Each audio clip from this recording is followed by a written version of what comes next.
ஹே amigos, கீரையை வச்சு ஒரு சிம்பிள் அண்ட் ஈஸியாக அதே சமயம் ஹெல்த்தியான ஒரு பிரேக்ஃபாஸ்ட் ரெசிபி தான் இந்த வீடியோவில் நான் ஷேர் பண்ணியிருக்கேன். இதுக்கு நான் சூஸ் பண்ண கீரை வந்து என் வீட்டில் நான் ஹார்வெஸ்ட் பண்ண வெந்தயக்கீரை தான் நான் எடுத்திருக்கேன். இந்த மாதிரி கீரையை வீட்டில் எப்படி எஃபர்ட்லெஸ்ஸாக வளர்க்கலாம் அப்படின்ற வீடியோவும் ஆல்ரெடி என் சேனலில் ஷேர் பண்ணியிருக்கேன். பார்க்காதவங்க டிஸ்கிரிப்ஷனில் லிங்க் இருக்குது, போய் செக் அவுட் பண்ணி பாருங்கள். அப்படி இப்படின்னு என் சேனலையும் நான் ப்ரமோட் பண்ணாமல் கீரையில் என்ன ரெசிபின்னு நான் சொல்லிடுறேன். இன்றைக்கி நம்ம பார்க்க போகிறது ஒரு சப்பாத்தி அண்ட் பூரி ரெசிபி தான் வித் வெந்தயக்கீரை இன்ஃப்யூஷனோட. இதுக்கு ஃபஸ்ட்டு நான் ஆட்டை எடுத்திருக்கேன். நான் வந்து 2 பேருக்கு செய்கிற ப்ரொபோர்ஷன் எடுத்திருக்கனால ஒரு 2 மீடியம் சைஸ் கப் லெவலுக்கு நான் ஆட்டை எடுத்திருக்கேன், அதாவது கோதுமை மாவு எடுத்திருக்கேன். நீங்கள் உங்கள் வீட்டில் எத்தனை பேர் இருக்காங்களோ அதுக்கேற்ற மாதிரி கப் மெஷர்மெண்ட்டில் நீங்கள் எடுத்துக்கோங்க. அண்ட் இது கூடவே வந்து வெந்தயக்கீரை, methi leaves or fenugreek leaves என்ன வேணாலும் சொல்லலாம். இதை வந்து ஃபைனாக சாப் பண்ணி இது மாதிரி ஆட் பண்ணிக்கோங்க. லைக் நல்லா வாஷ் பண்ணிவிட்டு ஃபைனாக சாப் பண்ணி ஆட் பண்ணிக்கோங்க. ஸ்டெம்மோடையே நீங்கள் சேர்க்கலாம், ஏன்னா அது நல்லா பைண்ட் பண்ணுறதுனால அது இதுவாகிடும். ஸோ ஸ்டெம்மோடு சேர்த்துக்கோங்க. அண்ட் இதுக்கு தேவையான அளவுக்கு சால்ட் கொஞ்சமாக ஆட் பண்ணிக்கோங்க. அண்ட் 1/4 ஸ்பூன் போல் சில்லி பவுடர் அண்டு ஒரு பிஞ்ச் வந்து கார்லிக் பவுடர் நான் ஆட் பண்ணியிருக்கேன். கார்லிக் பவுடர் வந்து எல்லா மார்க்கெட்லேயுமே வந்து கிடைக்கும் உங்களுக்கு. இது ஆப்ஷனல் தான், பட் போட்டால் டேஸ்ட்டு செம்மையாக இருக்கும் அண்ட் அதோட ஃப்ளேவரும் வந்து செம்மையாக இருக்கும். இது கூடவே வந்து கொஞ்சமாக ஒரு 2 ஸ்பூன் போல் refined oil, any kind of refined oil add பண்ணிக்கலாம். நான் வந்து கடலை எண்ணெய் சேர்த்துருக்கேன். அண்ட் இது எல்லாத்தையுமே வந்து ஃபர்ஸ்ட்டு இனிஷியலாக நல்லா பைண்ட் பண்ணிக்கோங்க. இந்த ஆயில் அண்ட் மாவு அண்ட் நம்ம போட்ட கீரை எல்லாமே நல்லா மிக்ஸ் ஆகிற அளவுக்கு நல்லா பைண்ட் பண்ணிவிட்டு அண்டு ஃபர்தராக வந்து கொஞ்சம் கொஞ்சமாக தண்ணி ஊற்றி நம்ம நார்மலாக சப்பாத்தி மாவு எப்படி பிசைவோமோ அதே கன்சிஸ்டன்சிக்கு நம்ம பிசையணும். அண்டு கீரைன்றது பேசிக்காகவே வந்து எல்லாருமே மோஸ்ட் ஆஃப் த பீப்புள் வந்து அவாய்ட் பண்ணுற விஷயம். ரொம்ப டயட் கான்ஷியஸாக ஹெல்த் கான்ஷியஸாக இருக்க பர்சன்ஸ் வேணால் அந்த கீரையை எடுத்துப்பாங்களே தவிர நிறைய பேர் வந்து கீரைன்றது ஒரு தள்ளி வைக்கிற விஷயம்தான். அண்ட் மோர் ஓவர் கிட்ஸு வந்து கீரைனாவே அப்படின்ட்டு ஓடிடுவாங்க, அவங்கள சமாளிக்கிறது கஷ்டம். ஸோ அவங்களுக்குலாம் வந்து கீரையை வந்து இந்த மாதிரி இன்ஃப்யூஸ் பண்ணி கொடுத்தானா அவங்க இன்ட்ரெஸ்டாக சாப்பிட்டு பிளேட்டை காலி பண்ணிடுவாங்க. ஸோ கீரை விரும்பாத பர்சன்ஸுக்கெல்லாம் இதை நீங்கள் தாராளமாக இப்படி ஒரு டிஃப்ரெண்ட் ஃபார்மேட்டில் நீங்கள் கண்டிப்பாக கொடுக்கலாம்.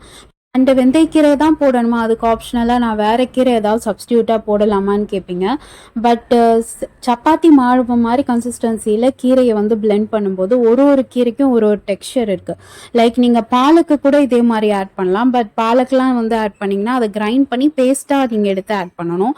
இதே மாதிரி சாப் பண்ணி நீங்கள் அப்படியே ஆட் பண்ணக்கூடாது. அண்டு சில பேர் வந்து முருங்கைக்கீரை கூட போடுவாங்க, பட் முருங்கைக்கீரை என்ன ஆகும்னா வந்து மாவு கூட வந்து ஜெல் ஆகாது.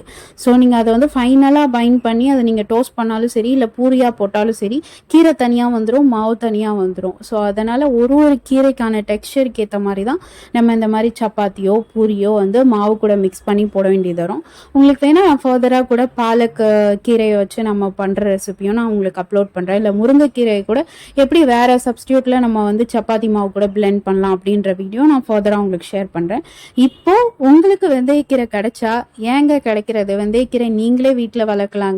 அதுக்கான வீடியோ வந்து ஏற்கனவே என் சேனலில் அப்லோட் பண்ணியிருக்கேன். பார்க்காதவங்க டிஸ்கிரிப்ஷனில் லிங்க் இருக்குது, பார்த்துக்கோங்க. என் சேனல்லே நானே 10 தடவை ப்ரொமோட் பண்ண வேண்டியதாக இருக்குது. என்ன பண்ணுறது, வியூஸ் போகலன்னா ஒரு வீடியோக்குள்ளே 10 தடவை ப்ரொமோஷன் பண்ண வேண்டியதாக இருக்குது. யூடியூபர்ஸ்ன்னு வந்துட்டாவே இதெல்லாம் ஒரு டாக்டிக்ஸாக ஃபாலோ பண்ணும் போல். அண்ட் ஃபைனலி வந்து ஓரளவு கன்சிஸ்டன்சியில் நான் பிசைஞ்சிட்டேன். அண்டு சப்பாத்தி மாவை பொறுத்தவரை நல்லா ப்ரெஷர் கொடுத்து இது மாதிரி பஞ்ச் பண்ணி அதுக்கப்புறம் நம்ம வந்து பிசையணும். ஒரு ஸ்டேஜுக்கு அப்புறம் நல்லா வந்து அது பைண்ட் ஆனதுக்கப்புறம் இந்த மாதிரி தான் பஞ்ச் கொடுத்து அதை பிசையணும். அண்ட் இந்த டிப்ஸை ஷேர் பண்ணது வந்து என் மம்மி தான். ஏன்னா நான் வந்து சப்பாத்தி வந்து இன்ன வரைக்கும் வந்து ரொட்டி மாதிரி தான், ரொட்டி கூட இல்லை வரட்டி மாதிரி ஹார்டாக தான் எனக்கு வரும். அது ஏன் தெரில, எனக்கு எப்படி கன்சிஸ்டன்சியில் அதை வந்து மேக் பண்ணாலும் அப்படி தான் வரும். பட் டிப்ஸ் மட்டும் மம்மி கிட்ட எடுத்துப்பேன், இந்த மாதிரி பஞ்ச் பண்ணு, அப்படி பண்ணு, இப்படி பண்ணுவாங்க. பட் ட்ரை பண்ணி ஓரளவுக்கு நான் பெட்டராக வந்திருக்கேன். நீங்கள் வீடியோ பார்க்குற நீங்கள் வந்து சப்பாத்தி எக்ஸ்பர்ட்டாக கூட இருக்கலாம். ஸோ வந்து ஒரு இன்ஃப்யூஷனுக்காக இந்த ரெசிபி நான் ஷேர் பண்ணியிருக்கேன். மீன்வைல் நீங்களும் இதே மாதிரி ட்ரை பண்ணி பாருங்கள். ஸோ இப்படி தான் நான் பஞ்ச் பண்ணி எடுத்துக்கிட்டேன். அண்ட் ஃபைனலி வந்து உங்கள் ஃபிங்கர்ஸ்லேருந்து இந்த சப்பாத்தி எல்லாம் ஒட்டாமல் எந்த ஸ்டேஜில் வருதோ அந்த டைம் வந்து நீங்கள் ரெஸ்ட் பண்ணாவே போதும். அண்ட் ஃபைனலி நல்லா வந்து அதை பால் மாதிரி உருட்டி விளையாடிட்டு சப்பாத்தி மாவு பிசைறதும் ஒரு ஜாலி தாங்க. ஃபஸ்ட்டெல்லாம் வந்து கடுப்பாக இருக்கும், மாவெல்லாம் வந்து கையில் அங்கங்கே ஒட்டும் போது அப்படின்ட்டு இரிட்டேட்டிங்காக இருக்கும். அண்டு சம்டைம்ஸ் வந்து ஜாலியாக இருக்க மாதிரி தூக்கி போட்டு விளையாடி அதை பஞ்ச் பண்ணி யார் மேலே கோவமாக இருக்கணும் அதை அவங்கள நினச்சி அப்படியே ஒரு கும்மு குத்தி அதெல்லாம் நல்லா தான் இருக்கும். குக்கிங் பண்ணும்போது ஃபன்னாகவும் இருக்கும். பிடிக்காதவங்க ட்ரை பண்ணி பாருங்கள், எக்ஸ்பெரிமெண்ட் பண்ணி பாருங்கள். Cooking is always a fun and experimental thing. Yes, dough பிசைஞ்சிட்டு அப்புறம் உங்கள் ஃபிங்கரை வந்து இப்படி ப்ரெஸ் பண்ணிங்கன்னா உங்கள் ஃபிங்கர் வந்து அப்படியே ஸ்மூத்தாக உள்ளே இன்சர்ட் ஆகணும். அந்த மாதிரி கன்சிஸ்டன்சியில் வந்தானா ஓகே, உங்கள் சப்பாத்தி வந்து சாஃப்டாக வரும்னு அர்த்தம். அண்ட் ஃபைனலி இதை வந்து ஒரு 1 to 2 minutes மட்டும் ரெஸ்ட் பண்ணி வச்சுட்டு அதுக்கப்புறம் நீங்கள் நார்மலாக சப்பாத்தி கன்சிஸ்டன்சிக்கு நீங்கள் எப்படி உருட்டுவீங்களோ அது மாதிரி உருட்டிடலாம். நான் வந்து சப்பாத்தியும் போட போகிறேன், பூரியும் போட போகிறேன். அதனால சப்பாத்தி ஷேப்புக்கு ஏற்ற மாதிரி கொஞ்சம் பெருசாகவும் அண்ட் பூரிக்கு ஏற்ற மாதிரி கொஞ்சம் சைஸ் சின்னதாகவும் வந்து 2 ஷேப்பில் வந்து நான் உருட்டிக்கிறேன். அண்ட் பை த வே என்னோட சப்பாத்தி வந்து எப்போதுமே வந்து சர்க்கிள், பர்ஃபெக்ட் சர்க்கிளெல்லாம் வராது, கோணையாக தான் வரும். ஸோ வீடியோ பார்க்குற நீங்கள் வந்து அதை பார்த்து டென்ஷன் ஆகாதீங்க. வீடியோ போடுற அளவுக்கு இவளுக்கு தில் இருக்குது, பட் அந்த சப்பாத்தி ஒழுங்காக வருதா பார்த்தியா ஷேப்பு அப்படின்ட்டு நினைப்பீங்க. என்னை விட எக்ஸ்பர்டைஸான மம்மிஸ் கூட இந்த வீடியோ நீங்கள் பார்க்கலாம். ஸோ வந்து பார்க்கும்போது மன்னிச்சிடுங்க, என் ஷேப் வந்து சப்பாத்தி இப்படி தான் வரும். ஸோ இது மாதிரி ஃபைனாக நீங்கள் ரோல் பண்ணாவே போதும். நம்ம போட்டிருக்க கீரை எல்லாம் பார்த்தீங்கன்னா எவ்வளோ சூப்பராக நல்லா பிளெண்ட் ஆயிருக்குன்ட்டு.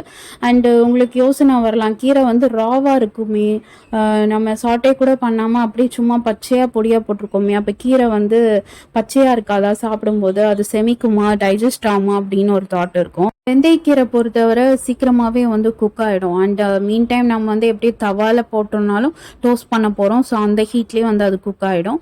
இல்லை நம்ம பூரியில் போடும்போது ஆயில்குள்ளே போடும்போதும் அது வந்து குக் ஆகிடும். அண்ட் இதனால தான் நான் வந்து ஃபைன் சாப் பண்ணி கீரையை ஆட் பண்ண சொன்னேன். இப்போ சப்பாத்திக்கு ஏற்ற மாதிரி நான் ரோல் பண்ணிட்டேன். அண்ட் நெக்ஸ்ட்டு வந்து பூரிக்கு ஏற்ற மாதிரி சின்ன சைஸாக நான் ரோல் பண்ணி எடுத்துக்கிறேன். அண்ட் இந்த ரெசிபி இருக்குது இல்லையா, மேத்தி சப்பாத்தி, மேத்தி பூரி, அதான் வெந்தயக்கீரை சப்பாத்தி பூரி, இது வந்து நார்த் இந்தியன் பீப்புள்ஸ் வந்து நிறைய அடிக்கடி செஞ்சு சாப்பிடுவாங்க. பட் நம்ம சவுத் இந்தியன் பீப்புள்ஸ் வந்து தோசையிலேருந்து சப்பாத்திக்கு ஷிஃப்ட் ஆகிறதே வந்து இப்போ டயபெட்டிஸ்ன்னு ஒன்று வந்ததுக்கப்புறம் தான் சப்பாத்திக்கு ஷிஃப்ட் ஆயிருக்காங்க. மற்றபடி அவங்க வந்து இந்த மாதிரி வெர்ஷன் ஆஃப் சப்பாத்தி கூட நீங்கள் ஹெல்த்தியாக சாப்பிட்லாம். அண்ட் மோரோவர் கிட்ஸுக்கு வந்து ரொம்பவே இது யூஸ்ஃபுல்லாக இருக்கும். கீரை அவாய்ட் பண்ணுற பர்சன்ஸ்க்குலாம் இது வந்து அவ்வளோ எம்மி ட்ரீட்டாக இருக்கும். நீங்கள் நார்மலாக வந்து ஒரு பூரிக்கோ சப்பாத்திக்கோ என்ன மாதிரி வந்து சைட் டிஷ் வச்சு சாப்பிடுவீங்களோ அது எல்லாமே வந்து இந்த ரெசிபி கூட சூட் ஆகும். இப்போ நார்மலாக நம்ம சப்பாத்தி எப்படி வந்து போட்டு எடுப்போமோ அதே மாதிரி தான் வந்து 2 சைடும் வந்து சியாப் பண்ணி எடுத்தானா தட்ஸ் இட், நம்மளோட வெந்தயக்கீரை சப்பாத்தி ரெடி, மேத்தி சப்பாத்தி ரெடி. எவ்வளோ சிம்பிள் அண்ட் ஈஸி பார்த்தீங்களா. நார்மலாக எப்படி சப்பாத்தி மாவு பிசைவோமோ அது கூட எக்ஸ்ட்ரா கொஞ்சமாக ஸ்பைசஸ் அண்ட் கொஞ்சமாக வந்து கீரை மட்டும்தான் ஆட் பண்ணியிருக்கோம், அவ்வளோதான். இந்த மாதிரி அங்கங்கே வந்து ப்ரௌன் கலரில் பபிள்ஸ் மாதிரி வந்ததுக்கப்புறம் நீங்கள் அப்படியே வந்து ட்ரான்ஸ்ஃபர் பண்ணிடலாம். நெக்ஸ்ட் வந்து நான் பூரி போடுறேன். பூரி வந்து யூஸ்வலாக அந்த ரெசிபி வந்து நான் நிறைய ட்ரை பண்ணியிருக்கேன். எப்போதுமே ஃப்ளஃபியாக நல்லா அழகாக வரும். என் நேரமோ என்னமோ தெரியல, வீடியோ ஷூட் பண்ணும்போது அது அப்படியே லேசாக உப்புற மாதிரி வருது, அப்புறம் அப்படியே போயிடுச்சு. அதனால் அந்த அளவுக்கு ஃப்ளஃபியாக வரல. ஸோ இப்படி தான் பூரி வருமா அப்படின்னு கேட்டானா சத்தியமாக இல்லைங்க, நல்லா நார்மல் பூரி மாதிரி ஃப்ளஃபியாகவே வரும். எனக்கு என்னமோ தெரியல, அன்றைக்கி சரியாக ஃப்ளஃபியாக வரல, இந்த மாதிரி வந்துடுச்சு. ஸோ அதை நினச்சி நீங்கள் ட்ரை பண்ணாமல் விட்றாதீங்க, கண்டிப்பாக ட்ரை பண்ணி பாருங்கள். அண்ட் ட்ரஸ்ட் மீ, சப்பாத்தியை விட மேத்தி பூரி டேஸ்ட் வந்து அவ்வளோ செம்மையாக இருக்கும். அண்ட் தட்ஸ் இட், ஃபைனலாக சப்பாத்தி அண்ட் பூரி வித் வெந்தயக்கீரை இஸ் ரெடி. அண்ட் எப்போதுமே வந்து இந்த ரெசிபி செய்யும்போது கீரையோட குவான்டிட்டி வந்து அதிகமாக எடுத்துக்கோங்க, மாவோட குவான்டிட்டி வந்து கொஞ்சம் கம்மியாக எடுத்துக்கோங்க.